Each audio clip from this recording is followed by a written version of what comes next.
সম্পৰ্কত তেওঁ रिश्ते में तो हम तुम्हारे बाप होते हैं ना मैं शहंशाह ভাৰতীয় চলচ্চিত্ৰ জগতত তেওঁৰ পৰিচয় শ্বাহেনশ্বাহ।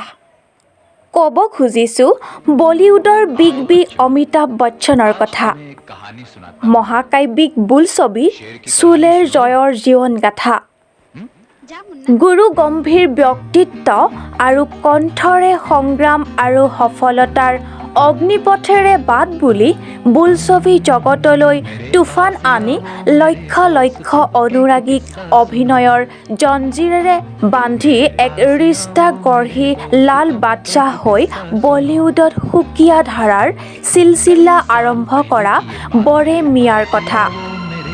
11খন দেশৰ আৰক্ষীয়ে ধৰিব নোৱাৰা ডনৰ সাহসৰ কথা।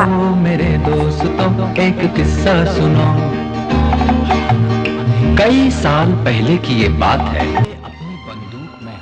হয়, 1969 চনতে বলিউডত আত্মপ্ৰকাশ কৰা এইগৰাকী বৰেণ্য অভিনেতাৰ আজি 78 সংখ্যক উপজা দিন।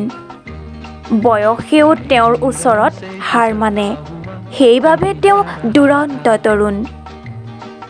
আজিও যেন তেওঁ হৈ আছে এংৰি য়ং মেন।